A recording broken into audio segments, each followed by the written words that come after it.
Recently अभी भोपाल में भी और ऐसे बहुत सारी सिटीज़ में न्यूज़ आती हैं कि एनिमल्स को पत्थर मार रहे हैं। अभी बीच में लायन को एक पत्थर मार रहे थे लोग। पत्थर मारने का कुछ सेंस नहीं बनता, और अगर आप मारना चाहते हो तो ये गो टू एक बार आप जंगल जाइए और वहाँ पे मारिए, या आपको शेर दिख जाए, फिर आप मानेंगे कि आप सच में पत्थर मारे। मेरे फ्रेंड की मदर वो मतलब स्ट्रीट में मतलब नॉर्मली उनको शायद सिर्फ एक डॉग ने लिक किया था और उन्होंने इतना ध्यान नहीं दिया होगा, ऐसे घर जाके वॉश कर लिया हैंड। उसके 2-3 महीने बाद सडनली सिम्टम्स आना शुरू हो गए एंड शी लाइक एक्सपायर्ड। अब एक और जो सबसे बड़ा कंट्राइंडिकेशन है वो ये है, there are 2 problems, tetanus and rabies. Rabies कौन से एनिमल से बहुत जल्दी फैलने लगता है? मैं एक बात बताऊं, रेबीज कभी एनिमल से नहीं होता, ये सिर्फ हमारी गलती से होता है। जो स्ट्रीट एनिमल्स हैं उन पे बहुत क्रूरल्टी होती है। क्रूरल्टी की बात की जाए मैम, लोग सिर्फ मनोरंजन के लिए, रील बनाने के लिए या कुछ भी छोटा मोटा उनके एंटरटेनमेंट के लिए उनकी जान से खेलने में बिल्कुल नहीं कतराते। जैसे दिवाली पे उनकी पूंछ में बम बांध देना, या उनके ऊपर फटाके चला देना, होली पे कलर चला देना, एसिड फेंक देना, आंख में सरिया मार देना, ये भी दर्द होता है यार। क्या बिगड़ा था इस बच्चे ने किसी का? और सबसे इम्पोर्टेंट, जो आज डॉग्स को मार रहा है पत्थर से, एसिड से, वो कल इंसान पे हमला करने पे नहीं झुकेगा।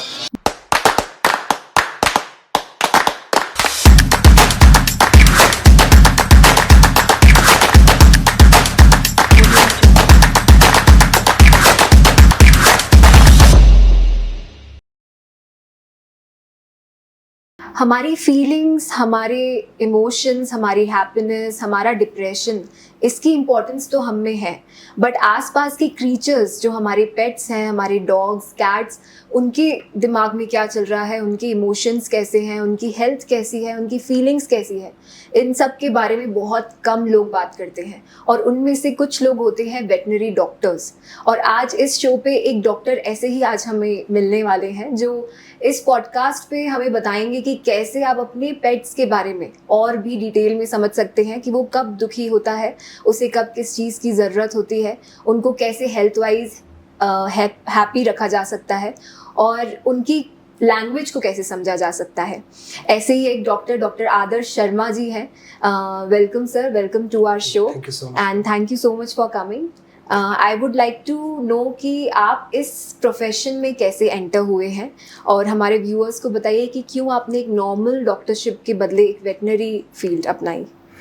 एक्चुअली इनिशियल स्टेज में क्या होता है कि आपको पता नहीं होता है कि कौन कौन से डॉक्टर्स और भी होते हैं मेडिकल के अलावा। जब आप डिटेल में किसी इंसान से सुनते हैं कि नहीं भाई आप वेटनरी भी कर सकते हैं, आप बीएमएस भी कर सकते हैं, तो 12th के टाइम तो ये करियर का प्रेशर था कि भाई अगर एमबीबीएस नहीं मिला तो कुछ तो करना है। बट मेरा ये मानना है जेन्युइनली कि नेचर ने आपके लिए कुछ सोच रखा है, आपको उसे पकड़ना होता है। अगर आप उसे पकड़ लेते हैं तो आप वो काम इतनी तेजी से और इतनी अच्छाई से करते हैं कि आप समझ नहीं पाते कि क्या मैं इस चीज के लिए ही बना था, या पहले तो कोई गलती नहीं हुई मुझसे, मैं एमबीबीएस के बारे में क्यों सोच रहा था। सो ये बिल्कुल बाय चांस मैंने चूज किया था। लेकिन जब मैं जानवरों से जुड़ा, जब मैंने डिग्री शुरू करी, जब मैं जुड़ा, जब मैंने इलाज करना शुरू करा, तो मुझे समझ में आ गया था कि ये वही चीज है जिसके लिए मैं बना हूँ और मुझे इसको आगे लेके जाना चाहिए। और बस वो दिन है और आज का दिन है, मैंने पलट के नहीं देखा। और I am blessed now, I feel very proud कि मैं उन लोगों का ट्रीटमेंट करता हूँ जो बोल नहीं पाते हैं, लेकिन सिर्फ उन लोगों के लिए जो उनकी लैंग्वेज समझ नहीं पाते हैं। अदरवाइज जानवरों से ज्यादा कोई नहीं बोलता। उनकी आंखें, उनके इमोशन, उनकी फीलिंग अगर आप समझते हैं तो आप बिल्कुल उनसे उसी लैंग्वेज में बात कर सकते हैं जो वो बताना चाहते हैं। लवली सर, डिटेल में इसमें प्लीज़ बताइए कि कैसे लैंग्वेज आप समझते हैं पेट्स की। अगर हर एक एनिमल की अलग लैंग्वेज होती होगी, आई गेस डॉग्स अलग तरीके से कम्युनिकेट करते हैं। मेरे पास भी बहुत 4 बीगल्स हैं मेरे घर में, तो उनकी भी लैंग्वेज मुझे बहुत टाइम बाद अब समझ में आने लगी है। वो भी शायद कुछ ही समझ पाते होंगे हम, बट एज अ डॉक्टर आप प्लीज डिटेल में बताइए कि कैसे आप समझते हैं। एक्चुअली हमारा रोल क्या, जब डॉग बीमार होता है उसके बाद शुरू होता है। लेकिन कभी कभी जैसे हम लोग किसी के यहाँ जा रहे हैं, या मेरा खुद का पेट है, हम लोग पूरी कोशिश करते हैं कि क्या बताना चाह रहा है, क्या बोलना चाह रहा है। सबसे इंपॉर्टेंट होता है उनकी लैंग्वेज समझने के लिए कि आप उसको टाइम कितना देते हैं। अगर आप समझ रहे हैं कि आपने उसको एक बार वॉक करा दी सुबह, एक बार शाम को करा दिया, आप समझ जाएंगे नहीं, पेट्स को उतना ही टाइम चाहिए जितना टाइम एक 4 से 5 महीने के बेबी को चाहिए। आप उसको तभी समझ पाएंगे। एक एक चीज वो आपको बताएगा कि उसको क्या चीज पसंद है। आप घूमने गए, आपने उसको टाइट पकड़ा तो वो बताएगा नहीं मुझे टाइट नहीं पकड़ना है, मुझे ऐसे घूमना है। मुझे सीढ़ियाँ चढ़ना पसंद है, मुझे ये खेलना पसंद है। वो एक एक चीज आपको बता देगा, बस आपको अपनी आंखें और आपके इमोशन खोल के उसके सामने रख देना है कि भाई आप क्या चाहते हो। आप if you talk to him, धीरे धीरे वो आपकी हिंदी डिक्टो समझेगा। बिल्कुल आपने बोला लाइक आपके डॉग का नाम शिरो है, शिरो यहाँ से वहां बैठो, वो जाएगा। आप बोले शिरो मेरे लिए ये लेके आ, वो लाके देगा। शिरो नहीं, नहीं मतलब नहीं। तो जो ट्रेनिंग वाला पार्ट होता है वो ये सब डिसाइड कर देता है कि आपका पेट आपको कितना समझता है। तो मेरे हिसाब से सिर्फ एक काम करिए, जितना टाइम आप उसके साथ बिता सकते हैं आपकी मेंटल हेल्थ के लिए तो बहुत ही अच्छा रहेगा। आप जितना खुश उसके साथ रहेंगे किसी और के साथ नहीं रह पाएंगे, बिकॉज एकमात्र क्रिएचर है जो बिना कंडीशन के आपको प्यार करेगा। मैं ये बात लिटरली बोल रहा हूँ, even your parents will have some condition to love you, literally बोल रहा हूँ, but the pet will not have any condition. वो सिर्फ चाहता है कि मेरा मालिक मेरे पास हो, बस। आप उसको मार लीजिए, पीट लीजिए, कुछ भी कर लीजिए, 10 मिनट बाद वो पूछ लगा, वो आपके पास वापस आ जाएगा। सो मोस्ट इम्पोर्टेंट, आप टाइम स्पेंड करिए, आपको कुछ भी नहीं करना पड़ेगा, सब आप समझ जाएंगे। सर जैसे कई बार क्या होता है, इमोशंस भी मतलब एक पेट के कितने हैं। एक होता है कि हम कम्युनिकेट तो कर पाते हैं, बट कई बार वो किसी चीज़ को लेके दुखी है और हम नहीं समझ पा रहे, वो शांत बैठा हुआ है या वो सिर्फ सोए जा रहा है, health wise everything is fine, but वो कैसे समझ सकते हैं? देखिए एक तो ये हो गया कि आपके घर में 5 सदस्य हैं, ठीक है, 5 फैमिली मेंबर, एक चला गया और ये सिम्टम्स आना शुरू हो गए, साफ मतलब सेपरेशन एंजाइटी है, ठीक है।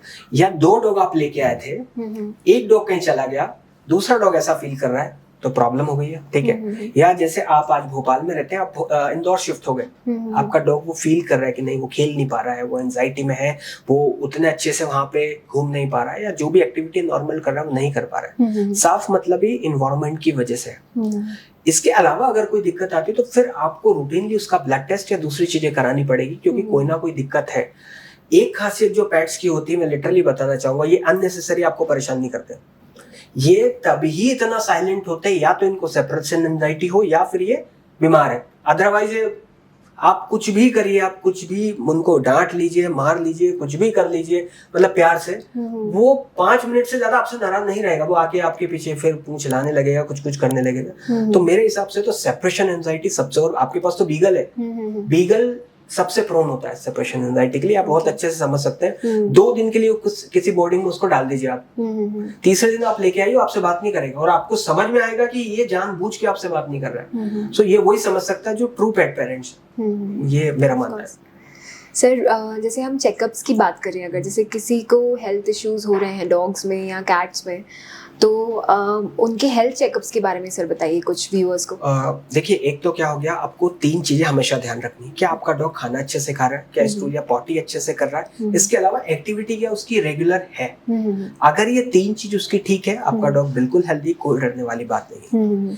अब कुछ ऐसी हिडन बीमारियां होती है जो एक लेटर स्टेज पे आने लगती है। 5 साल का आपका डॉग हो गया, 6 साल का हो गया, किडनी, लीवर, हार्ट में क्या होता है, धीरे धीरे खराब होना शुरू होता है और इनिशियल में आपको पता नहीं चलता। सबसे अच्छा तरीका है, जैसे ही आपका डॉग 5 साल का हो, आप उसका साल में एक बार रूटीन ब्लड टेस्ट करा लीजिए, ओके बस, और कुछ मत करिए। बाकी डॉग फूड जो आप दे रहे हैं कंटिन्यू करिए। आप नॉर्मल खाना खिलाना चाहते खिलाइए, तला गला घर का ना खिलाएं, सॉल्ट ज्यादा ना दें, शुगर ज्यादा ना दें, और वो चीजें जो आप खाते हैं, जैसे ड्राई फ्रूट्स हो गए, लोगों को लगता है अच्छे होते हैं, लेकिन पेट्स के लिए वो नहीं बने।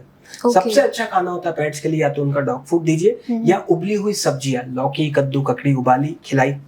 आप उसको राइस खिला सकते हैं, मल्टीग्रेन की चपातियां खिला सकते हैं। इसके अलावा फ्रूट्स आते हैं, सिट्रस, खट्टे फ्रूट्स को छोड़ के सारे फ्रूट्स उनको खिला सकते हैं। यही अगर आप डॉग फूड का पीछे का कॉर्नर पढ़ेंगे तो यही सब होता है उसमें। वो तो प्रिजर्वेटिव डाला हुआ होता है, और आप चाहे तो फ्रेश दे सकते हैं। तो क्या क्या याद रखना है, एक तो ये कि सबसे पहले आप ब्लड टेस्ट कराएं, 5 साल का डॉग अगर है तो, और वो 3 पैरामीटर, पहला खाना अच्छे से खा रहा है, स्टूल अच्छे से पास कर रहा है, और एक्टिविटी प्रॉपर है, तो आपका डॉग हेल्दी है। Okay, lovely. Sir apart from dogs और किन एनिमल्स पे आप किस तरीके से चेकअप्स करते हैं? हम लोग कैट्स को देखते हैं, रैबिट्स देखते हैं, गिनी पिग्स आते हैं उनको देखते हैं, और लार्ज एनिमल भी कभी कभी देखना हो जाता है, बिकॉज मेरी वाइफ भी वेटनेरियन है। She used to look large animals, वो लार्ज एनिमल्स देखती है, गाय, बफेलोज। सो उनका तो एक अलग ही पैरामीटर्स हो जाते हैं, उनको डील करना बहुत मुश्किल होता है। साइज बड़ा है, बीमारियां तरह तरह की हैं। गांव लेवल पे या विलेज लेवल पे उतनी फैसिलिटीज अवेलेबल भी नहीं होती है। लेकिन जैसे अब कैट्स हो गया, कैट्स का भी थोड़ा बिहेवियर है बिल्कुल अलग होता है। डॉग्स लॉयल होते हैं, कैट्स का बिहेवियर होता है क्यून टाइप। उसका मतलब होता है कि आप उसके सेवक हैं और जो उसकी इच्छा की वो वही करेगी। इसलिए आपने डॉग को ट्रेन करवाते हुए देखा होगा, कैट को कोई ट्रेन नहीं करता। यू कांट, आप कर भी नहीं सकते, बिकॉज वो जिस फैमिली को बिलोंग करती है, फैलिडी मतलब लोयन, जो टाइगर वाली फैमिली वही है, जीन्स तो वही है। तो उसको खाना दे दीजिए, पानी रख दीजिए और उसको छोड़ दीजिए अपने हाल पे, वो अपना ध्यान खुद रख लेगी। हाँ, अगर उसको उल्टियाँ होती, लूज मोशन शुरू होते हैं तो आपको डॉक्टर्स को दिखाना है। रैबिट्स तो, अब मैं रैबिट के बारे में क्या बताऊँ आपको, इतने फ्रेजाइल होते हैं, मतलब इनको सिंड्रेला बोला जाता है एनिमल किंगडम का। मतलब अगर मेरा पेट है, आपने अगर टाइट पकड़ लिया तो बीमार हो जाएगा। ये रैबिट की हालत है, इसलिए बहुत कम लोग रैबिट्स रखते हैं, और जो रखते हैं उनको पता है। एक और प्रॉब्लम है रैबिट, आप 2 रैबिट एक साथ लेके आए, एक बाई चांस कॉलेप्स हो गया है, कहीं चला गया, दूसरा सर्वाइव नहीं करेगा। ये सेपरेट एंजाइटी, मतलब कितनी अच्छी बात है कि हम लोग इंसान होके किसी के बिना सर्वाइव कर सकते हैं। सब एक के बाद एक जाते हैं, हम सबको पता है कि सब छोड़ के जाएंगे, लेकिन जानवर ऐसा होता है, लोग बोलते हैं कि ये क्या है, आप जानवर हो कुछ हो, लेकिन कितना प्यार है उनका आपस में कि एक अगर चला गया साथ में तो अपनी जान दे देगा। मतलब हमें प्यार सीखना चाहिए जानवरों से, और लोगों ने जो उनको डेफिनेशन आजकल दे दी वो बहुत गलत है। दे आर वेरी स्वीट, आपको समझना पड़ेगा बस। तो छोटी सी बात और ऐड करना चाहूंगा, अगर आप 2 दिन से भूखे हैं, सड़क पे हैं, ठीक है, आप बारिश झेल रहे हैं, आपको कोई पत्थर मार रहा है, सब कुछ कर रहा है, आप डॉग से ज्यादा एग्रेसिव हो जाएंगे। वो कभी कभी काटता है, आप हर जो आदमी आपके सामने से निकले आप उस पर अटैक कर देंगे किसी भी चीज के लिए। हमें वो चीज समझनी चाहिए।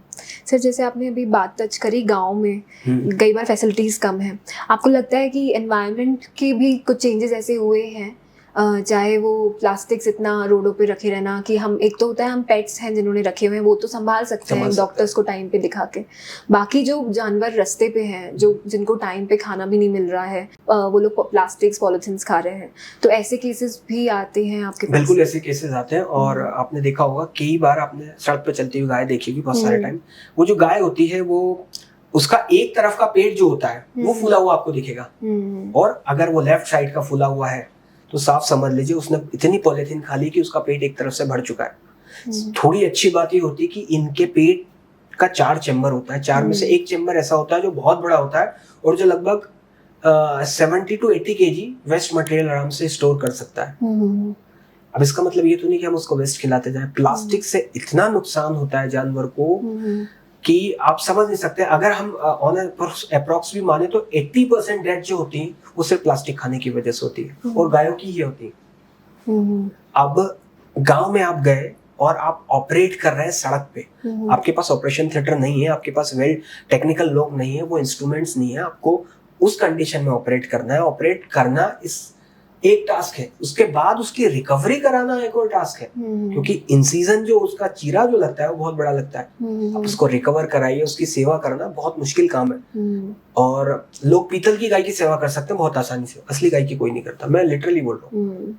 जहां हमें जरूरत है जिस गाय की सेवा करने की, अगर हम धार्मिक चीजों पे भी जाएं तो लिखा हुआ है कि आपको जानवर की सेवा करनी चाहिए, स्पेशली गाय की। तो लोगों ने उसका इंटरप्रिटेशन गलत कर दिया और हर मंदिर में पीतल की गाय बना दी और बस उसकी सेवा करते हैं, उसको नहलाते धुलाते, असली गाय की कोई नहीं करता। तो ये बहुत बड़ा ड्रॉबैक है। हम कैसे समझाएं लोगों को? कुछ मत करिए, कम से कम सड़क पे प्लास्टिक तो मत फेंकिए। वो प्लास्टिक आप अगर उठा के डस्टबिन में डाल देंगे, किसी जानवर की जान बच जाएगी। आप इंसान है, अगर आपको बुद्धि दी है भगवान ने इतनी कि आप सोच पा रहे हैं, तो ये हमारी नैतिक जिम्मेदारी है कि हम उन जानवरों को प्रिजर्व करें जो जानवर बुद्धि के तौर पे उतने ज्यादा डेवलप नहीं हुए जितने हम हुए। हम लीडिंग स्पीशीज हैं, तो क्या हमारी जिम्मेदारी नहीं बनती? बिल्कुल बनती, बट हम गैर जिम्मेदार है बहुत ज्यादा। बिल्कुल।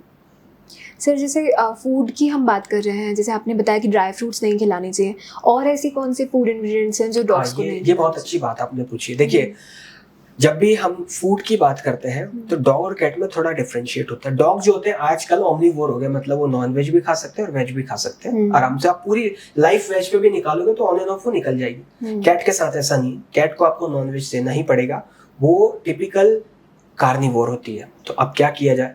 लोग सबसे पहले कैट की बात कर लेते तो इनको बना हुआ चिकन खिलाते हैं, जैसे हम स्पाइस वाला चिकन खाते हैं या तेल में बना हुआ चिकन खा रहे हैं, घी में बना हुआ खा रहे हैं, वो इनको बिल्कुल नहीं देना होता है। इनका पेट स्पाइसेस के लिए बिल्कुल नहीं बना हुआ है। मसाले बिल्कुल नहीं, हल्दी को छोड़ के तला गला बिल्कुल नहीं देना होता है। सिट्रस फ्रूट, खट्टे फ्रूट, जैसे कोई लोग ग्रेप्स खिला दिया, कभी कभी होता है ना, हमने ग्रेप्स खिला दिया, मौसमी खिला दी, ऑरेंज संतरा दे दिया, ये भी बिल्कुल नहीं देना होता है। आपने सॉल्ट और शुगर कम से कम लेना, बिल्कुल ना के बराबर भी ज्यादा बेटर है उसके लिए। इसके अलावा चॉकलेट्स पॉइजन होती है इन लोगों के लिए, केक इनके लोगों के लिए पॉइजन होता है। और भी बहुत सारे इंग्रेडिएंट हैं जो हम लोग समझ सकते हैं, जैसे एक्सपायर्ड चीजें जो हैं, लोग डॉग फूड जो लेके आते हैं, कुछ लोग कम कीमत के चक्कर में एक्सपायर्ड डॉग फूड खरीद लेते हैं, बोले है तो वही, वो खिला देते हैं। तो ये बहुत गलत है, हमें ये नहीं करना चाहिए। सबसे अच्छा तरीका मैं बताता हूँ, आप डॉग फूड नहीं देना चाहते, आप घर का खाना खिलाइए, फ्रेश खाना खिलाइए, चावल लीजिए, उसमें सारी सब्जियां उबालिए, मिला के खिलाइए। चिकन आप लेते हैं बॉईल करके, उसमें थोड़ी सी हल्दी डाल दीजिए, वो चिकन आप ऑफर कर सकते हैं बोनलेस।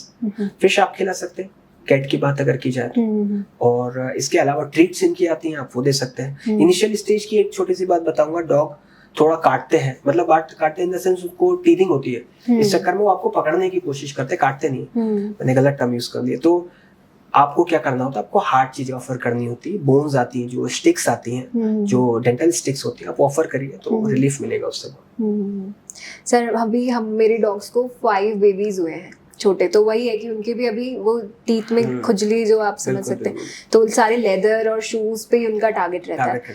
तो जैसे माउथ ब्रेथ की अगर हम बात की जाए, जैसे उनके में माउथ ब्रेथ का कई बार इशू आता है, तो ब्रेड ब्रेथ का, तो उसके लिए आप क्या सजेस्ट करेंगे? सबसे अच्छा तरीका है कि आप उसको दिन में एक बार कोई ऐसी चीज ऑफर कर दें जो हार्ड होती है चबाने के लिए, या तो कोई डेंटल स्टिक कर दें, या कोई खाना ऐसा, जो डॉग चिकन खाते हैं उनके मुंह में से कम स्मेल आती है। उसका कारण है, आप रोज ब्रश करते हैं, डॉग नहीं करता है, हम करते हैं, डॉग नहीं करता है। तो अब दांत तो कैसे साफ करने पड़ेंगे, ये लोग दांत कैसे साफ करते हैं, चबा के। ये जितना ज्यादा चीजों को चबाएंगे उतना ज्यादा इनका दांत साफ होगा। सो आप कोशिश करें कि आप डेंटल स्टिक्स ले आए, या तो वो ऑफर कर दे, या फिर मल्टीग्रेन वाली जो चपाती होती है उसको अच्छी खासी कड़क कर दे, इतना कड़क कि वो चबा ना पाए, उसको टाइम लगे उसको चबाने में। That's the best.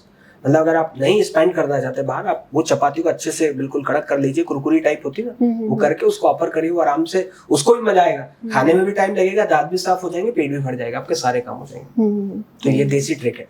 नहीं नाइस सर, जैसे आपने चेकअप्स का तो बताया, उसमें जैसे शुरू में जो इंजेक्शंस लगते हैं उनकी वैक्सीनेशंस एंड एवरीथिंग, उसके बारे में प्लीज व्यूअर्स को कुछ। वैक्सीनेशन के बारे में मैं बहुत पहले भी 1-2 बार मैं डीडी नेशनल पर भी गया हूँ, वहाँ पे मैंने बोला था, हमारे यहाँ कैट्स और डॉग्स में अगर मोर्टिलिटी होती है तो उसका सबसे बड़ा कारण होता है लेक ऑफ वैक्सीनेशन, या गलत तरीके से वैक्सीन लग जाना, या गलत जगह पे लगवाना। जब भी आपका पपी, हम डॉग से शुरुआत करते हैं, जब भी आपका पपी 35 से 40 दिन का होता है, आपने डिवॉर्म यानी पेट में कीड़े मारने की दवा दिलवा के उसको पहला वैक्सीनेशन लगवा देना है। फिर उसके बूस्टर्स लगेंगे, 1 महीने बाद उसका बूस्टर लगेगा।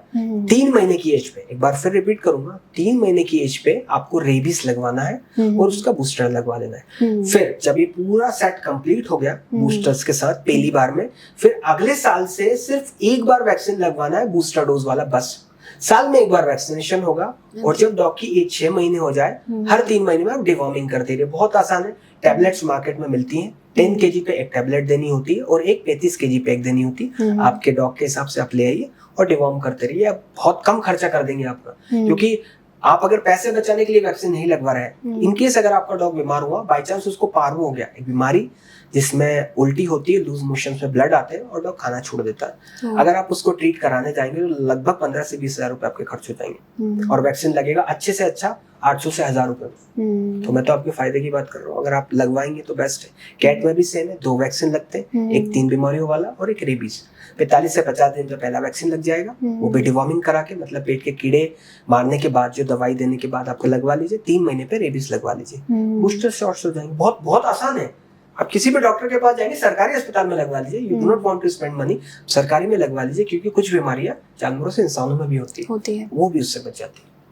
सर रेबीज की जैसे आप बात कर रहे हैं, रेबीज कौन से एनिमल से बहुत जल्दी फैलने लगता है? मैं एक बात बताऊं, रेबीज कभी एनिमल से नहीं होता, ये सिर्फ हमारी गलती से होता है। आपको मालूम है कि डॉग्स जो होते हैं वो सिर्फ कैरियर होते हैं रेबीज के, मतलब अगर रेबीज डॉग में है तो डॉग को भी मर जाना चाहिए, फिर तो वो सिर्फ कैरियर्स होते हैं। बाई चांस आपको दांत लगता है, अगर आपका डॉग वैक्सीनेटेड नहीं है, स्ट्रीट डॉग, स्ट्रीट कैट दोनों की बात कर रहा हूँ, अगर उनका दांत आपको लगता है बाई चांस और थोड़ा भी ब्लड आया है, तो हैंड टू हैंड बिल्कुल उसी टाइम 2 से 3 बार आप क्या कर लेंगे, साबुन से, झाग वाले साबुन से अच्छे से हाथ धो लेंगे और वैक्सीन लगवा लेंगे। 100% सेफ वैक्सीनेशंस आर अवेलेबल, कोई मोर्टेलिटी नहीं, पॉसिबल ही नहीं है।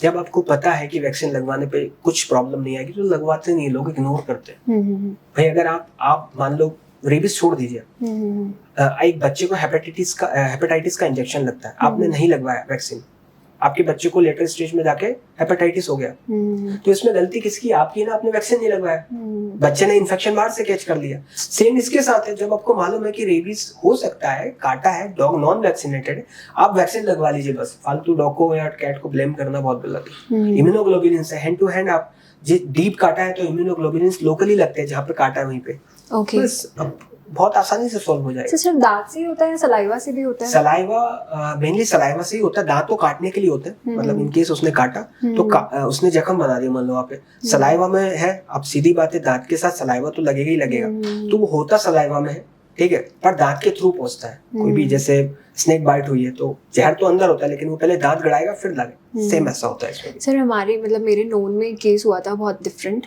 मेरे फ्रेंड की मदर, वो मतलब स्ट्रीट में, मतलब नॉर्मली उनको शायद सिर्फ एक डॉग ने लिक किया था और उन्होंने इतना ध्यान नहीं दिया होगा, ऐसे घर जाके वॉश कर लिया हैंड, उसके 2-3 महीने बाद सडनली सिम्टम्स आना शुरू हो गए एंड शी लाइक एक्सपायर्ड। अब एक और जो सबसे बड़ा कंट्राइंडिकेशन है वो ये है, there are 2 problems, tetanus and rabies. Okay. ठीक है, 10 में से 8 केस ऐसे होते हैं जो अपने आप को रेबीज घोषित कर लेते हैं, वो होते टेटनस के हैं, लगभग सिम्टम सेम ही होते हैं। अच्छा, तो आप वैसे बिहेव करने लगते हो, एग्रेसिव एंड एवरीथिंग? एग्रेसिव हो जाएंगे, सीधी बात है, आर्चिंग हो जाएगी, आपकी बॉडी आपके कंट्रोल में नहीं रहेगी, ये टेटनस में भी होगा। जो लॉक हो जाएगा वो टेटनस में भी होगा। Okay. पानी आप हो सकता है टेटनस में थोड़ा बहुत पी ले लेकिन उस पर उतना कोई ध्यान नहीं देता। हाइड्रोफोबिया टिपिकल साइन होता है रेबीज का। अगर वो पानी नहीं पी पा रही है तो आप बोल सकते हो कि रेबीज है, स्टिल आपको टेस्टिंग करवानी चाहिए। ये कि आप ब्लेम नहीं कर सकते, या फिर इन केस सिर्फ लिक करने से नहीं होता है। मैम चलो वो तो फीड करती, मैं दिन में 20 से 25 केस देखता हूँ डेली। मेरा कितना एक्सपोजर है, मतलब मैं तो बहुत ज्यादा एक्सपोज हूँ, और डॉग बाइट भी होती है रेगुलर हमको। फिर हम सेफ्टी के लिए पहले से वैक्सीन लगवाए हुए होते हैं, बट स्टिल सेफ्टी वहां पे काम करती है जहाँ पे आपने कोई चीज इग्नोर नहीं करी है, बट आपको मालूम है कि आपको डॉग बाइट हुई है, चाहे वो स्ट्रीट से हुई चाहे नॉर्मल से हुई, अगर पेट से हुई तो वैक्सीनेशन कार्ड चेक कर लीजिए, वैक्सीन लगा तो कोई दिक्कत नहीं है। बट इग्नोर, आदमी सिर्फ मरता है इग्नोर करने की वजह से। अगर आपको लग रहा है, आपको थोड़ा भी डाउट है, वैक्सीन लगवा लो, उसके कोई साइड इफेक्ट तो है नहीं, ऐसे बच सकते हैं हम लोग।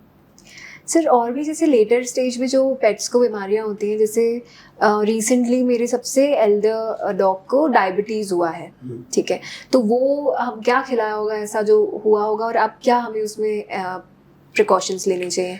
जहाँ तक मुझे लगता है बीगल आपके पास है तो उसकी स्किन प्रॉब्लम हुई होगी, मुझे ऐसा लगता है। बीगल को बिना स्किन प्रॉब्लम के बीगल नहीं निकलेगा, और उसके लिए आपने दवाइयाँ दी होगी। कुछ दवाइयाँ ऐसी होती है जो इचिंग को इंस्टेंटली कंट्रोल करती है, वो दवाइयाँ डायबिटीज के लिए रिस्पॉन्सिबल होती है मेनली। उसमें मेनली स्टेरॉइड्स होते हैं, मजबूरी हो जाती है किसी डॉक्टर के लिए देना, कम टाइम के लिए स्टेरॉइड देना इज वेरी गुड, बट क्या होता है कि अगर इचिंग कंट्रोल नहीं हो रही तो we have to give repeatedly. हम लोग तो नहीं देते, बट इन केस अगर चला जाता है, वहां से जो प्रॉब्लम खड़ी होती है वो हार्मोनल डिसबैलेंस करती है।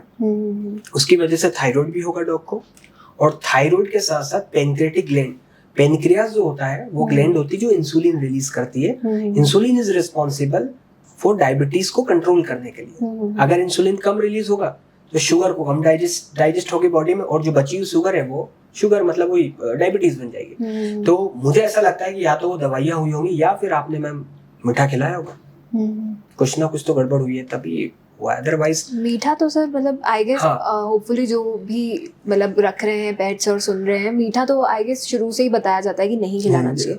बट क्या ब्रेड्स, जैसे हमारे लिए भी आजकल नई स्टडी निकली है कि ब्रेड या कार्ब्स खाना भी एक तरीके से इक्वल टू शुगर ही है? नहीं सर स्टडी एक निकली है कि ब्रेड की जो कार्ब्स हैं वो आपको इंसुलिन इंस्टेंट स्पाइक करते हैं। मतलब लोग ब्रेड खाते क्यों हैं? मतलब मैं तो समझ नहीं आता, हमारे पास इतनी सारी चीजें खाने का, तो ब्रेड खाने का मतलब क्या बनता है? सीधी बात है मैम, किसी में भी प्रिजर्वेटिव जिस चीज में डला है वो कुछ ना कुछ तो हम करेंगे ना। भैया आप अगर आपकी ग्रैंड मदर है, आप उनको खिला के बता दीजिए ब्रेड, शील नॉट इट, वो भूखी रहेंगी, नहीं खाएंगी, वो खुद से बनाएंगी, खुद खाएंगी। और मुश्किल से शायद हमारी ग्रैंड मदर 5वीं पास भी हो तो बहुत बड़ी बात है, उनको पता है, लेकिन हम तो वेल क्वालिफाइड डॉक्टर्स हैं, स्टिल वी ईट ब्रेड्स, तो ये तो बहुत गलत बात है। जितना कम प्रिजर्वेटिव वाला खाना खाएंगे उतना फायदा है, तो सबको मालूम है। अब वो कौन से ऑर्गन को जाके इफेक्ट करेगा ये बताना बहुत मुश्किल है। जैसे आपने ब्रेड का एक कंटेंट निकाला, आपने बता दिया उससे डायबिटीज होती है, ठीक है, अब रिसर्च आगे और होगी, फिर पता चलेगा उससे कैंसर भी होता है, उससे ये भी होता है, उससे वो भी होता है। रिसर्च सारा गोइंग ऑन, वो जाती जा रही है। हम सिर्फ उतना पता कर पा रहे हैं जो हमारे इंटरेस्ट का है। आपके डॉग को डायबिटीज हुआ तो आपने उसके बारे में पढ़ा, ठीक है, आप कल को कुछ और बीमारी होगी फिर पढ़ेंगे। तो मेरा मेन ये है कि प्रिजर्वेटिव डाला हुआ खाना ना डॉग को देना, खुद खाएं पहला। और हाँ, डायबिटीज के बारे में एक चीज ऐड करना चाहूंगा, वो जेनेटिक भी हो सकती है। अच्छा, डायबिटीज एक टाइप का डायबिटीज होता है, डायबिटीज इंसिपिडस बोलते हैं उसको, एक टाइप होता है, वो जेनेटिक भी हो सकता है। ओके, तो वहां से भी शायद आए वो डॉग को। सर आई प्रॉब्लम्स भी बहुत देखी गई हैं डॉग्स में, डॉग्स कैट्स में भी देखी गई है, जैसे वाइट आई शो हो जाता है, तो उसका क्या रीजन है? जो डॉग्स के हेयर्स बड़े होते हैं, जिन डॉग्स के बाल बड़े होते हैं, उनको आई की प्रॉब्लम आती ही आती है, क्योंकि उनके आंखों के आसपास जो बाल आते हैं वो बाल आंखों को इरिटेट करते हैं और टीयर प्रोडक्शन बढ़ता है। आपने देखा होगा जैसे कुछ को तो निशानी हो जाते हैं यहाँ पे आसपास, आपको टीयर प्रोडक्शन बढ़ेगा। आपकी बॉडी जो आई है उसकी एक लिमिट है टीयर प्रोड्यूस करने की, उसके बाद फिर वो टीयर प्रोड्यूस करना बंद कर देगी और उस वजह से जो इन्फेक्शन होगा पूरी आंख को सफेद कर देगा वो, अगर टाइम से ट्रीटमेंट नहीं हुआ तो। इसके अलावा कुछ इन्फेक्शन ऐसे होते हैं जैसे आंख में चोट लग जाना या खुजा लेना, आंखों को ईच कर लेना और कुछ छोटी सी इंजरी हो जाना और वो पूरी आंख पे फैल जाना। इसके अलावा कैटरेक्ट भी आजकल बहुत कॉमनली डॉग्स में देखा गया है कि अगर अंदर के लेंस में छोटी मोटी दिक्कत आई और हमने इग्नोर करी तो वो कैटरेक्ट के रूप में बदल जाती है। तो आंखों की प्रॉब्लम का तो एक ही सॉल्यूशन है, अगर अर्ली स्टेज में जाके आपने उसको सॉल्व करा लिया, आपको दिख रहा है कि मेरी डॉग की आंख जो है थोड़ी सी वाइट हो रही है, बहुत आसानी से, मतलब इन केस उसको लिटरली आप सिर्फ आई ड्रॉप से सही कर सकते हैं, कोई दवाई नहीं, कुछ नहीं। लेकिन अगर आपने इग्नोर करा तो फिर आपको सर्जरी पे जाना पड़ेगा, क्योंकि कैटरेक्ट में विजन चला जाता है पूरी तरीके से।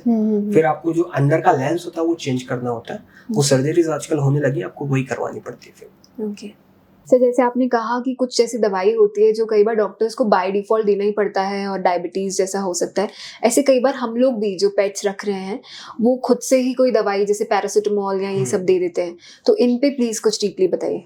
बहुत बहुत अच्छा सवाल है मैम, कि मैं जनरली भी जो मेरी रील्स होती है उसमें बताता रहता हूँ, लेकिन मैं बताना चाहूंगा कि कुछ ऐसी मेडिसिन, जैसे आप रेगुलर किसी वेट के पास जा रहे हैं तो वो आपको बता देगा कि भाई ये दवाइयां हैं, जैसे एंटासिड हुआ या पेंटाप्रोजोल जो एंटासिड एसिडिटी होती है उसमें, या फिर उसको लूज मोशंस हो रहे हैं उसके लिए, ठीक है, या बाल झड़ रहे हैं तो कौन सी सिरप या शैम्पू आप यूज करें। बेसिक चीजें होती है जिनका बहुत ज्यादा हार्म नहीं होता, ये वो आपको बता देगा। बट कई बार क्या होता है कि पैरासिटामोल आपने एग्जाम्पल लिया, अगर आप किसी कैट को पैरासिटामोल पिला दिए, बिलीव मी उसके मरने के चांसेस 60-70% बढ़ जाएंगे, और वो भी 1 साल के अंदर। मैंने खुद देखा लाइव में, मेरे पास केस आया था, उसकी आंखें पूरी ओपेक हो गई, पूरी वाइट, और भी 2 दिन के अंदर। Side effects of paracetamol in cats. Dogs में भी लीवर बिल्कुल, अगर आप लंबे टाइम तक पैरासिटामोल देते हो या आपने बिना डॉक्टर के कंसल्ट से दिया तो फिर प्रॉब्लम खड़ी हो जाएगी, उसका लीवर फेल हो सकता है, उसको और बहुत सारी प्रॉब्लम्स आ सकती है। ह्यूमन मेडिसिन की एक सबसे बड़ी समस्या होती है, उनमें शुगर एडेड होता है। शुगर डॉग्स में बिल्कुल कंट्राइंडिकेटेड होता है, अगर आप देंगे तो कुछ ना कुछ साइड इफेक्ट आपको देखने को मिलेंगे। इसके अलावा जब भी इमरजेंसी हो तो अपनी मर्जी से कभी ड्रग यूज ना करें, कुछ उसकी भी लाइफ उतनी इंपॉर्टेंट है जितनी अपनी। तो आप सबसे अच्छा काम है कि आप अपने डॉक्टर से सलाह जरूर ले लें कुछ भी देने से पहले। ये आपको तब पता चलेगा जब इमरजेंसी में आप कुछ गलत दे रहे हुए और आप बच गए हो देने से, आपकी डॉक्टर की सलाह से। कई बार ऐसा होता है डॉग मरता है, बहुत बार ऐसा होता है, बहुत बार लोग करके लाते हैं कि हम खेल रहे थे हम लोग और हमारा मतलब इसको सिर दर्द हुआ और हम लोगों ने ब्रूफेन खिला दी। ब्रूफेन बहुत कॉमन है पेन के लिए, ब्रूफेन खिला दी और पता नहीं उसके बाद क्या हुआ, पीली उल्टियां शुरू हो गई, लूज मोशन शुरू हो गए। तो ब्रीड डॉग तो बहुत सेंसिटिव होते हैं, देसी कुत्ता तो फिर भी स्ट्रॉन्ग होता है, वो झेल जाता है सब 1-2 बार। ब्रीड डॉग और हाईली सेंसिटिव, एक गोली और पूरी इसकी जिंदगी खराब हो सकती है। तो आप डॉक्टर के सलाह के बिना कोई दवाई ना दें। सिर्फ मतलब अपार्ट फ्रॉम पेट्स, जैसे कई बार मुझे ये भी लगता है कि पेट्स रखना सही है भी या नहीं, क्योंकि कई बार हम खुद इतने केपेबल नहीं होते, हम उन पे ध्यान नहीं देते। जैसा आपने कहा कि बस सुबह शाम एक बार घुमा दिया और आप उनके साथ टाइम स्पेंड नहीं करते। Apart from that as well, जो स्ट्रीट एनिमल्स हैं उन पे बहुत क्रूएल्टी होती है। जैसे अभी आपने काउस के बारे में बताया, वो तो हमने सामने सामने देखा है कि कैसे टाई करके खींच खींच के लेके जा रहे हैं, या कई बार स्ट्रीट डॉग्स को भी बहुत अलग तरीके से ट्रीट किया जाता है। ऐसा कुछ आपने एक्सपीरियंस किया हो या उस पे हमें क्या मतलब स्टेप्स लेने चाहिए? एक्सपीरियंस तो बहुत करा है मैम। और पहला सवाल तो आपका था कि पेट रखना चाहिए और आप अपने पास टाइम नहीं होता, सीधी बात है, सब बिजी हैं और बड़े शहरों में तो फ्लैट्स होते हैं। तो सबसे पहले तो आप इंश्योर कर ले कि पेट किस पर्पस के लिए आपको चाहिए। आपको गार्ड पेट चाहिए या you want a loving pet? Loving pet छोटे साइज के होते हैं, गार्ड पेट बड़ा आएगा। आप बोल रहे हैं कि हम ज्यादा टाइम नहीं दे पाते, तो आप कैट रखिए, आप डॉग मत रखिए। कैट ऐसी है कि आपने उसको खाना खिला दिया, वो खा लेगी, और रख दिया तो जितना जरूरी होगा उतना खा लेगी, अपने आप को साफ भी रख लेगी, पानी भी पी लेगी और घर में नुकसान भी नहीं करेगी, वो अपना खेलती रहेगी। उसको ज्यादा मतलब इतना तो नहीं कि आप छोड़ के चले गए 10 दिन के लिए, ऐसा नहीं। सुबह गए शाम को आ गए, इतना एडजस्ट उसमें हो जाएगा। आप रैबिट्स रख सकते हैं। अब बजीज जो बर्ड्स आते हैं पिंजरे में मत रखिए, घर में खोल के आराम से रखिए, वो रह सकते हैं, कोई प्रॉब्लम नहीं आती। इसके अलावा और जैसे गिनी पिग्स हो गए, बहुत छोटे छोटे से अच्छे रहते हैं, वो खेलते रहते हैं। 2-3 ले आए, they will have a company, और जब भी आप उनके साथ टाइम स्पेंड करना चाहे आप कर सकते हैं। बट फिर भी अगर आपके पास टाइम नहीं है तो एक ऐसा जानवर जो सड़क के बाहर आपका इंतजार कर रहा है, आप उसको खाने की और आपके प्यार की बहुत जरूरत है, वो स्ट्रीट डॉग है। क्रूरटी की बात की जाए मैम, लोग सिर्फ मनोरंजन के लिए, रील बनाने के लिए या कुछ भी छोटा मोटा उनके एंटरटेनमेंट के लिए उनकी जान से खेलने में बिल्कुल नहीं कतराते। जैसे दिवाली पे उनकी पूंछ में बम बांध देना, या उनके ऊपर फटाके चला देना, होली पे कलर चला देना, एसिड फेंक देना, आंख में सरिया मार देना, ये बहुत कॉमन है। आप मत दीजिए खाना, आपसे कौन बोल रहा है? वो लोग हैं जो खाना खिला सकते हैं। मत रखिए पेट। आप मतलब लिटरली मैं इंसिस्ट कभी नहीं करता किसी के आप डॉग लेके आइए, रखिए। आपकी किस्मत खराब है, आप नहीं रख पा रहे, और मैं लिटरली एक्सप्लेन भी नहीं करूंगा लोगों को कि क्यों रखना चाहिए, क्या करना चाहिए। ये वो चीजें हैं जो आपको करने के बाद ही पता चलेंगी। मतलब जो इंसान अगर किसी जानवर से प्यार कर सकता है, उस इंसान से खूबसूरत इंसान कोई और दूसरा नहीं होता। आप टाइम स्पेंड करिए उसके साथ। आप एंजाइटी के लिए हजारों लाखों रुपए योगा पे खर्च कर रहे हैं, आप घूमने जाते हैं, कहाँ कहाँ किधर किधर जाते हैं, आप एक बार पेट रख के देखिए। लेट टेक एग्जांपल कि जो बिजनेसमैन होता है वो 1 रुपया भी फालतू खर्च नहीं करता, ये तो हमें मालूम है। The leading business family of India is Ambani. उनके पास पेट है, वो तो 1 रुपया किसी पे खर्च नहीं करते। वो लाखों रुपए उस डॉग पे क्यों खर्च कर रहे हैं? टूर पे जाते हैं, उसको लेके जाते हैं, उसकी फ्लाइट अलग से बुक होती है, उसके लिए डॉक्टर अलग से चलता है। वो बेवकूफ तो नहीं होंगे? डॉग कुछ तो उनके लिए कर रहा होगा। डॉग से पॉजिटिव एनिमल दूसरा कोई नहीं होता है। They are very positive. और जब आप किसी पॉजिटिव एनर्जी को डेली टच करते हैं तो आपके अंदर जो वाइब्रेशंस होते हैं वो पॉजिटिवनेस में कन्वर्ट होने लगते हैं और आप बहुत अच्छा फील करते हैं। और लिटरली जब आप थके होके घर से, जब ऑफिस से वापस घर आते हैं, there is someone who is waiting for you at door. वो फीलिंग वही समझ सकता है जिसने रखा है। तो ये है। और क्रूरटी पे जितना बोला जाए उतना कम है। ये तो मतलब क्या बोले, इसमें क्या मिलता है लोगों को? फालतू में पत्थर मारने में, एसिड डालने में क्या मिलेगा? आप खाना मत दीजिए, कोई दिक्कत नहीं, वो एक दिन भूखा रह लेगा, उससे कोई दिक्कत नहीं, वो दूसरे दिन खाना ढूंढ लेगा, बट लेकिन मारिए तो मत। हमारे पास केसेस आते, बोले सर इस पे एसिड डाल दिया। एनजीओ वर्कर से मैं बहुत ज्यादा जुड़ा हूँ, we work for society also. लोग लेके आते केस, तो मुझे भी दर्द होता, मैंने यार क्या बिगड़ा था इस बच्चे ने किसी का।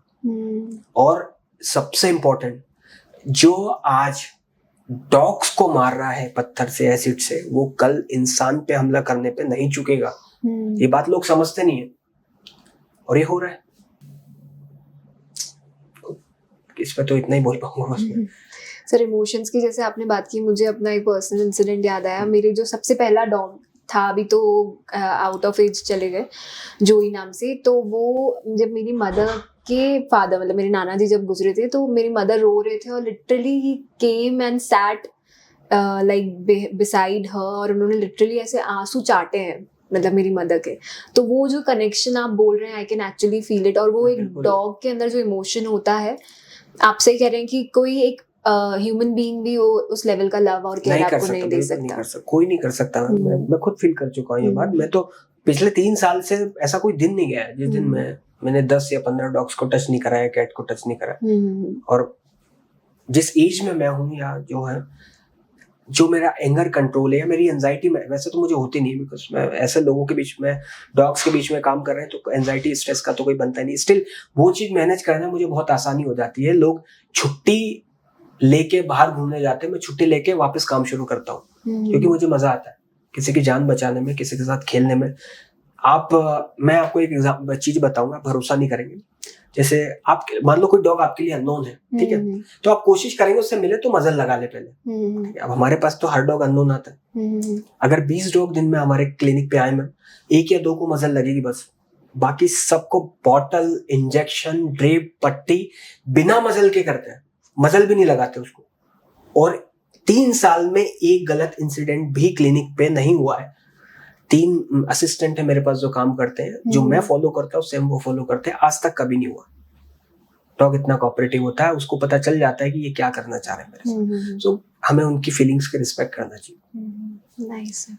सो जैसे आप बता रहे हैं चेकअप्स के बारे में, सीजनल भी कुछ वेरिएशन आते हैं डॉग्स में, पेट्स में, एनिमल्स में, तो सीजनल भी कुछ ऐसा है कि हमें कुछ सीजन वाइज उनकी टेक केयर डिफरेंट करनी चाहिए, उनका फूड डिफरेंट रखना चाहिए? बिल्कुल मैम। तो सीजन से हम लोग शुरू करते हैं। अभी गर्मी का सीजन चल रहा है तो हम गर्मी से शुरू कर लेते हैं। गर्मियाँ शुरू होती मार्च में। तो पहला स्टेप, जो बड़े बाल वाले डॉग है उनको ट्रिम करा ले, उनके बाल छोटे करा ले, ठीक है, और टिक्स और फ्लीज के लिए कोई दवाई उनको दे दे। ओके। क्योंकि गर्मियों में टिक्स होती हैं और वो टिक फीवर बनाती है। टिक फीवर सेम ऐसा होता है जैसे इंसानों में डेंगू होता है, जानलेवा होता है अगर ट्रीटमेंट ना हो तो। गर्मियों में भर भर के टिक फीवर होता है। तो आपने क्या करना है, ट्रिम करा लिए। बड़े लंबे बाल है तो आप टिक कहाँ ढूंढेंगे डॉग में, मतलब बहुत ज्यादा हो जाएंगी तब दिखाई देगा। आपने बाल कटा लिए और स्पॉट ऑन या जो मेडिसिन आती है टिक्स की वो आप दे दीजिए, हो जाएगा आराम से। पूरी गर्मी इसमें आसानी से निकल जाएगी। ये बात होगी बीमारी की। खाने की कर ले तो जैसे जो चेंजेस हम लाते हैं, हम गर्मी में कोशिश करते हैं कि हम लोग कद्दू खाएं या तरबूज खाएं या खरबूजा खाएं या ऐसी ठंडी चीजें खाएं जो हमें थोड़ा रिलैक्स दे, पेट को ज्यादा प्रॉब्लम ना क्रिएट करे, जिसका वाटर कंटेंट ज्यादा हो। दही, छाछ, ये सब आप बढ़ा दीजिए। ओके। तो डॉग भी हैप्पी रहेगा और उसका पेट खराब नहीं होगा और वो आसानी से डाइजेस्ट कर छाछ दे सकते हैं? बिल्कुल दे सकते हो। हाँ, एक डाउट मैं और क्लियर कर देता हूँ। लोगों को डाउट होता है कि क्या हम मिल्क दे सकते हैं या नहीं। देखिए, दूध में लैक्टोज बहुत ज्यादा होता है। तो जो डॉग लैक्टोज को डाइजेस्ट कर जाता है, मतलब आपने आपके डॉग को दूध पिलाया फॉर एग्जाम्पल और उसको उल्टी लूज मोशन नहीं हुए, मतलब आपका डॉग लैक्टोज को डाइजेस्ट कर पा रहा है, आप आराम से उसको दूध पिला सकते हो। बात आई दही और छाछ की, तो इनमें होता है फर्मेंटेशन, मतलब इनमें बैक्टीरिया डाले जाते हैं जो लैक्टोज को तोड़ देते हैं, तो लैक्टोज बचता ही नहीं है। तो ये बहुत ज्यादा बेनिफिशियल हो जाते हैं। गुड बैक्टीरिया डॉग में बढ़ेंगे तो वो हैप्पी भी रहेगा, गट हेल्थ भी अच्छी रहेगी, डाइजेशन भी ठीक रहेगा। तो गर्मी में ये अपन फॉलो कर लेते हैं। अब बात आ जाती है बारिशों की। बारिश में थोड़ा ध्यान रखना होता है कि उसको घाव हो गया तो घाव में मैगेट्स हो सकते हैं, क्योंकि गीला हो जाता है, हमें पता नहीं चलता है। कोशिश करें सूखे में घुमाए, धूप अच्छे से मिले, इस बात को इंश्योर कर ले। और बारिश में स्किन इन्फेक्शन होना तो हो जाता है, मतलब मेरे हिसाब से। तो आप थोड़ा प्रायर स्टेप ले ले, एंटी फंगल, एंटी बैक्टीरियल जो शैम्पूज आते हैं उनको यूज करना शुरू कर दे मंथ में एक बार। और अगर आपको दिखाई दे कि कोई इन्फेक्शन बन रहा है तो तुरंत दिखा लो, ताकि वहीं के वहीं सॉल्व हो जाए। क्योंकि डॉग्स में ईचिंग और स्किन इन्फेक्शन सॉल्व करना बहुत डिफिकल्ट काम होता है, लंबा ट्रीटमेंट चलता है। अब आखिरी सीजन बचता है ठंड में जॉइंट की प्रॉब्लम होती है डॉग को, जो ओल्ड एज डॉग्स होते हैं या यंग डॉग्स में भी आ जाती है। इसके अलावा कफ एंड कंजेशन होता है, जैसे छोटी ब्रीड है, पग हुआ, शिट्जू हुआ, लासा एप्सो हुए या डैशू हुआ, इनमें कंजेशन मतलब सांस लेने की प्रॉब्लम आ जाती है, क्योंकि छोटा साइज होता है। हार्ट और जो रेस्पिरेटरी ट्रैक्ट होता है वो छोटा होता है, तो सांस लेने में प्रॉब्लम हो जाती है। आप उनको टाइम टाइम पे नेबुलाइज करते रहें। ज्यादा ठंडी में मतलब सुबह 10 बजे निकालें जब धूप आ जाए, शाम को लेट सर्दी में बाहर ना निकालें। प्रॉपर वार्म कपड़े पहनाइए, गर्म पानी पिलाइए, हल्दी ऐड करते रहें डाइट में ठंड में स्पेशल, ताकि एक नेचुरल एंटीबायोटिक जाती जाए। तो ये बेसिक टिप्स फॉलो करके आप सीजन में आराम से आपके डॉग को सेव कर सकते हैं। बहुत लवली सर। सर ट्रेनिंग की अगर हम बात करें, जैसे कई डॉग्स होते हैं, कई डॉग्स नहीं होते। मुझे लगता है बीगल्स का भी ट्रेन नहीं हो पाते ढंग से। तो ट्रेनिंग के लिए भी जैसे कई बार ना लोग बहुत एक्सट्रीम लेवल पे उन चले जाते हैं, जैसे थोड़े से क्रूअल भी हो जाते हैं। तो ट्रेनिंग का भी एक सही तरीका, एज एंड टाइम? देखो, ट्रेनिंग, बेसिक ट्रेनिंग 3 से 4 महीने पे शुरू हो जानी चाहिए। उसमें स्टूल सुसुपटी बाहर करना, ठीक है। अननोन आदमी पे बहुत, अगर आप खड़े, ऑनर खड़ा है तो अननोन आदमी को बाइट ना करना, उस पर बार्क ना करना, घर के आदमी पे अटैक नहीं करना। इसके अलावा क्या चीज सही है क्या गलत है, इस चीज का उसे आभास कराना कि भाई ये सही नहीं है। किसी अननोन आदमी पे एकदम से चढ़ना ही गलत है, आपको बताना है। तो आप इसमें ट्रेनर की हेल्प ले सकते हैं। क्रूल्टी की बात आई तो आजकल बहुत अच्छे अच्छे ट्रेनर आपको मिल जाएंगे जो बिना हाथ लगाए भी बहुत आसानी से ट्रेन कर सकते हैं। आप घर पे भी डॉग को आसानी से ट्रेन कर सकते हो। अब बात कर लेते हैं आपकी बीगल की। बीगल हुआ, हस्की हुए, शिट्जू हुआ, ये होते हैं लव स्प्रेडिंग ब्रीड्स। इनको ट्रेन करना वाकई में बहुत मुश्किल है। अगर आपका डॉग सुसु पोटी बाहर कर लेता है और इसके अलावा आपकी थोड़ी भी बात मान लेता है, बहुत है। बीगल इससे ज्यादा उम्मीद मत करिए मैम। बीगल हस्की ये उनको एक एक चीज पता होती है। अगर इन केस एक इंसिडेंट जो मेरे क्लिनिक में लेके आए थे, तो एक हस्की था, वो एक्चुअली क्या हुआ था, उसको रिमोट से खेलने की आदत थी। Even he can change the channel, वो चैनल भी चेंज कर लेता। तो वो कार्टून देखना है, उसको देखना है तो देखना है। ऑनर ने जो रिमोट छुपा दिया, अब उसको गुस्सा आया, 3 दिन ढूंढा। अब एक दिन ऑनर आया, उसने पैसे की गड्डी जो थी वो उसमें रखी, जो अलमीरा होती है उसमें रखा, ठीक है। इसने देख लिया भाई साहब ने, ठीक है। इसने चाबी लगी हुई थी इसमें, उसको खोल लिया और सिर्फ जो पैसे वाली गड्डी थी, और भी डॉक्यूमेंट्स रखे थे, किसी को नहीं फाड़ा, उसको मालूम है ये पैसे, उसने सिर्फ पैसे फाड़े। ओह, ये इंटेलिजेंस होती है हस्की की।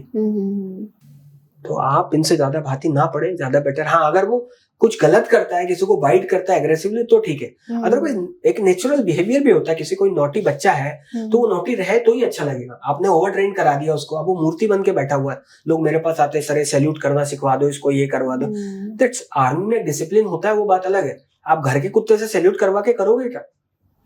ये तो नॉनसेंस आप उस पर लाद रहे, क्योंकि हमारे पास ब्रेन है तो हम लोग जल्दी सीख लेते हैं, वो ट्रेंड होते हैं। अब एक सबसे बड़ी समस्या ये कि आप ज्यादा ट्रेन भी करवाने गए तो एक बहुत बड़ी प्रॉब्लम खड़ी हो जाएगी। तो बस बेसिक ट्रेनिंग करा लीजिए तो बहुत आसानी से आपका काम हो जाएगा। जैसे अपने ओल्ड एज डॉग्स होते हैं जिनकी मतलब आपको दिख रहा है कि हाँ ये एज हो रही है 1 या 2 साल मैक्सिमम, उनको ट्रीट करने का तरीका, और जैसे वो कई बार बहुत शांत हो जाते हैं, बहुत अकेला रहते हैं, सोते रहते हैं या फिर आपसे इंटरेक्ट भी नहीं करेंगे, और उस वक्त कुछ हेल्थ चेकअप्स भी उन पे इतने वर्क नहीं कर रहे होते हैं, तो ऐसे केस में क्या डील करना चाहिए? कैसे इमोशनली भी उनको हम कंफर्ट दें? एक डॉग जिसका आप बता रहे हैं, फॉर एग्जांपल अगर 12 साल का है तो 10 साल आपके साथ निकाल चुका है। ये एक पेट पेरेंट की पूरी रिस्पॉन्सिबिलिटी बनती है कि आप 10 साल उसके साथ निकाल चुके हैं, तो आप उसको समझ गए होंगे कि हमारा पेट हमसे चाहता क्या है, कब उठना चाहता है, कब हमारे साथ टाइम स्पेंड करना चाहते हैं। आपको उसकी पूरी सेवा करना चाहिए, उसके साथ टाइम स्पेंड करना चाहिए। लोग अबेंडन कर देते हैं डॉग, जो एजेड हो जाता है या चल नहीं पाता है या उसमें खर्चा ज्यादा होता है तो उसको सड़क पे छोड़ देते हैं। तो ये बहुत गलत बात है, ऐसा नहीं करना चाहिए। इसके अलावा आप रूटीनली एक बार ब्लड टेस्ट तो उसका करवा ही ले। इसके अलावा खाने का ध्यान रखें, बहुत ज्यादा हैवी फूड ना दे, जैसे हम ओल्ड एज को नहीं देते, इंसानों में भी कम खाना दें उसको, ठीक है। डाइट जो है सुबह शाम रखे, बस दिन में खाना ना दे, ताकि डाइजेशन के लिए फूड को टाइम मिले। इसके अलावा कैल्शियम मल्टीविटामिन एटलीस्ट उसकी डाइट में ऐड करते रहे, ताकि एनर्जी उसमें बनी रहे, और जो डेफिशिएंसी अगर आ रही जिसकी वजह से उसको कमजोरी खड़ी हो रही है तो वो पूरी हो जाए। अगर जॉइंट की प्रॉब्लम है तो अच्छे जॉइंट के सप्लीमेंट उसको जरूर दे, ताकि चलने में उसको प्रॉब्लम ना हो। इसके अलावा उसको वॉक जरूर कराएं। ओल्ड एज डॉग की एक सबसे इंपॉर्टेंट बात ये होती है कि उसको तेज वॉक नहीं कराना होता है, उसको लंबा वॉक कराना होता है, धीरे धीरे कराना होता है, ताकि एक तो आपकी बॉन्डिंग बनेगी, टाइम ज्यादा स्पेंड कर पाएगा आपके साथ। दूसरा, तेज वॉक कराने से हो सकता है उसके हार्ट पे या दूसरी प्रॉब्लम में असर हो, क्योंकि 9-10 साल का डॉग है तो सीधी सी बात है हार्ट तो कमजोर हो ही जाएगा। तो अगर आप तेज दौड़ाएंगे तो प्रॉब्लम हो जाएगी। धीरे धीरे चलेंगे तो वजन भी कम होगा, जो उसके लिए फायदेमंद है, ताकि उठने बैठने में दिक्कत नहीं आएगी। इसके अलावा अगर कोई ऐसी प्रॉब्लम आने वाली जो हार्ट में है, जो तेज रफ्तार से दौड़ने में उसको हो सकती है, वो अवॉइड हो जाएगी अपने आप। ओके सर, जैसे आपने बताया अभी पूरे चेकअप्स का और सारी चीज़ें, अगर हम बात करें ग्रूमिंग की, जैसे आजकल नए नए बहुत ब्रांड्स निकल गए हैं ग्रूमिंग को लेकर, ग्रूमिंग में अगर हमें घर पे ही बहुत सारी चीज़ें करनी हो तो क्या कर सकते हैं? देखिए, ग्रूमिंग में जो चीजें इन्वॉल्व होती है उसमें नेल ट्रिमिंग हो गया है, नहलाना हो गया और बालों को काटना हो गया। नेल ट्रिमिंग करना थोड़ा पेट पेरेंट्स के लिए मुश्किल होता है, बट अगर आप ट्रेंड है तो आप घर पे आसानी से कर सकते हैं। बाल कटवाने तो आपको बाहर ही जाना पड़ेगा, लेकिन मैं रिकमेंड करूंगा आप आपके डॉग को खुद नहलाएं, ज्यादा बेटर है, क्योंकि इस बहाने आप उसकी पूरी बॉडी टच करेंगे, आपको पूरी बॉडी पता चलेगी कहाँ पे क्या दिक्कत है, क्या कोई और प्रॉब्लम तो नहीं बन रही, कोई स्वेलिंग तो नहीं आ रही, कहीं दर्द रिएक्ट तो नहीं कर रहा है। अर्ली स्टेज में सब पता चल जाएगा। इसके अलावा अगर पूरी बॉडी आप उसको टच कर रहे हैं तो एक आपका ऑनर और पेट का एक जो बॉन्ड बन रहा है वो अलग है, ठीक है। और आपने देखा होगा कि जो डॉग होते हैं उनको अननेसेसरीली स्किन प्रॉब्लम आ जाती है। हाँ जी, ठीक है। और इसका लगभग 70-80% जो सोर्स होता है वो होता है जहाँ पे आप ग्रूमिंग कराते हैं। आप गए, आपने सोचा बहुत हाइजीन से वहां पे ग्रूमिंग होगी, बहुत अच्छे से वहां पे नहलाया जाएगा या सब कुछ बहुत हाइजीनिक तरीके से होगा, लेकिन जो ग्रूमर होगा वो 12th पास होगा बस। जो शोरूम आपको दिखेगा ना, उसके अंदर जो बंदा काम कर रहा होगा वो नॉन टेक्निकल होगा। उसको नहीं पता होता फंगल क्या होता है, बैक्टीरियल क्या होता है, क्या होता है, क्या एक ही ट्रिमर को दूसरे डॉग पे यूज करने से क्या इन्फेक्शन हो सकता है, क्या एक ही हाथों से जिससे मैंने दूसरे डॉग को नहलाया है उसी से इसको नहलाऊंगा या वही ग्लव्स इस पे यूज करूंगा तो क्या बीमारियां हो सकती, ऐसी बीमारियां जो शायद लाइफ टाइम रह जाए उसको, ये तक हो सकती है। इसलिए मैं रिकमेंड करूंगा कि आप कोशिश करें एटलीस्ट नहलाने के लिए तो बाहर ना ले जाए, आप आराम से 15 दिन में एक बार नहलाइए, नो प्रॉब्लम। मत नहलाइए हर हफ्ते, कोई जरूरत नहीं है। डॉग को वैसे भी 1 वीक से पहले नहीं नहलाना होता है, वीकली नहलाइए, क्योंकि उनके बाल सूखने में और जो उनकी टिश्यूज होती है, डीप टिश्यू, जो वाटर वहां पे जाता है उसको एवोपरेट होने में 1 हफ्ता लग ही जाता है। हफ्ते में एक बार नहलाइए, 15 दिन में एक बार नहलाइए, बट खुद नहलाइए अच्छे से, तो उसके बहुत फायदे आपको देखने को मिलेंगे। लवली सर, आई गेस हमने बहुत सारी चीज़ों पे टच कर लिया है। व्यूअर्स जो देख रहे हैं जिनके पास पेट है और जिनके पास नहीं है, उनके लिए आप क्या बोलना चाहेंगे? जिनके पास पेट्स उनको बोलना चाहूंगा कि ये बहुत लकी लोग हैं। मतलब बिलीव मी, एक पेट को घर में रखना, उसकी केयर करना और उसके साथ टाइम स्पेंड करना एंजाइटी, स्ट्रेस और डिप्रेशन के लिए सबसे अच्छा होता है। अगर आप थोड़ा भी परेशान हैं, कुछ भी है, आपको लग रहा है कि आप डार्क साइड में जा रहे हैं, आप उतना कॉपरेट नहीं कर पा रहे, टेक अ ब्रेक।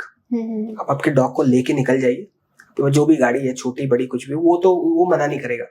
अगर डॉग अंबानी का हो, चाहे एक बेगर का हो, भिखारी का हो, उसे कोई फर्क नहीं पड़ता। अंबानी का डॉग भिखारी वाले के पास नहीं आएगा और भिखारी वाला वहां नहीं जाएगा, उन्हें फर्क नहीं पड़ता पैसा क्या है क्या नहीं है। तो एक तो कोई हो आपकी जिंदगी में ऐसा जो कि ना किसी कंडीशन के लिए आपको प्यार करे, आप यही तो चाहते हैं। एवरीवन, मतलब हर आदमी यही चाहता है। तो अगर आपके पास डॉग है तो आप तो बहुत लकी, और अगर आप नहीं है और आपके पास टाइम नहीं है बट आप लाना चाहते तो लाइए मत। एक सड़क पे ऐसा जानवर ऑलरेडी है जो आपके प्यार के लिए खड़ा हुआ है, आप जाइए उसको खाना खिला दीजिए, बात तो वही है ना। मेरा एक स्ट्रीट डॉग है, मेरे पास घर पे एक तो डॉग है ही है, एक मेरा स्ट्रीट बोलना नहीं चाहिए, लेकिन मेरा एक डॉग है जिसका नाम शेडो है। वो जो सुभाष नगर स्कूल है, मतलब ये जो सरोजनी नायडू जो स्कूल है, एक्सीलेंस स्कूल, उसके सामने रहता है वो। हमने कोशिश करी घर ले आया, लेकिन वो 2 साल स्ट्रीट पे निकाल चुका था, तो घर में रखना मुश्किल था। इतना फ्रेंडली डॉग है वो कि आप उसके दांत गिन लीजिए पूरे, वो ई करके दांत गिनवा देगा। अच्छा। और अगर आप उसके साथ 10 मिनट बैठ गए, मैं आपको वीडियो भी दे दूंगा, आप दिखाइएगा जरूर लोगों को। आप उसके साथ 10 मिनट बैठ गए, आपको लगेगा कि ये बात कर रहा है आपसे, ये बता रहा है दिन भर मेरे साथ क्या हुआ क्या नहीं हुआ। वो हम लोग साइकिलिंग भी करते हैं शाम को, या मैं गाड़ी से निकलता हूँ, अगर मैंने आवाज लगा दी और उसने सुन ली, वो जब तक मैं नहीं रुकूंगा और उससे मिल लूंगा, वो पीछा नहीं छोड़ेगा, भागता जाएगा। अगर अब मुझे बताइए, अगर मेरे पास ऑलरेडी ऐसा डॉग है जो खुद का ध्यान रख रहा है, मुझे सिर्फ उसको खाना खिलाना है, बदले में मैं 1-2 घंटे उसके साथ बैठ सकता हूँ, तो इससे अच्छी डील और कुछ भी नहीं, फाइनेंशियली भी ठीक है। और वो तो ऐसा बोलेगा भी नहीं कि मुझे रॉयल कैनिन खिलाइए, मुझे पेडिग्री दीजिए, मुझे 1000 रुपए किलो का फूड खिलाइए। आप दाल सब्जी रोटी खिला दीजिए, या आप दूध रोटी खिला दीजिए, आप जो डॉग के बिस्किट आते हैं सस्ते वाले वही खिला दीजिए, वो तो सब में खुश हो जाएगा। तो बेस्ट यही है कि अगर आपके पास टाइम नहीं है, आप डॉग रखना चाहते हैं, प्यार करना चाहते हैं, स्ट्रीट डॉग का ध्यान रखिए। और अगर आप नहीं ध्यान रखना चाहते तो एटलीस्ट परेशान मत करिए, जानवर आपकी फैमिली का ही हिस्सा है। मतलब बीइंग ह्यूमन बीइंग, आप सुपीरियर है तो उसका फायदा नहीं उठाना चाहिए हम लोग। तो ये मैं व्यूअर्स से बोलना चाहूंगा। सर, हमने क्रूएल्टी की बात करी और रिसेंटली अभी भोपाल में भी और ऐसे बहुत सारी सिटीज़ में न्यूज़ आती हैं कि जैसे वाइल्ड लाइफ हम जाते हैं, सेंचुरीज और जू जाते हैं, तो हम कई बार एनिमल्स को पत्थर मार रहे हैं। अभी बीच में लायन को एक पत्थर मार रहे थे लोग, तो इस बारे में आप क्या कहेंगे कि इसी वजह से एनिमल्स और एग्रेसिव होते जा रहे हैं ह्यूमन बीइंग्स के बीच? देखिए मैम, वाइल्ड एनिमल के साथ जितनी जाती हुई उतनी किसी के साथ नहीं हुई है। मैं आपसे बोलूं कि आपका एक घर है जो 11,000 स्क्वायर फीट में था, मैंने आपको लाके 500 स्क्वायर फीट का कमरा दे दिया, और उसके बाद भी मैं आपको पत्थर मार रहा हूँ। This is nonsense. वो बेचारा अपना खा रहा है, आप उसको देखने आ रहे हैं, आपके बच्चे उससे मनोरंजन पा रहे हैं, ठीक है, खुश हो रहे हैं उसको देख के। वो पत्थर मारने का कोई सेंस नहीं बनता। और अगर आप मारना चाहते हैं तो ये गो टू, एक बार आप जंगल जाइए और वहां पे मारिए जहाँ आपको शेर दिख जाए, फिर आप मानेंगे कि आप सच में पत्थर मारे।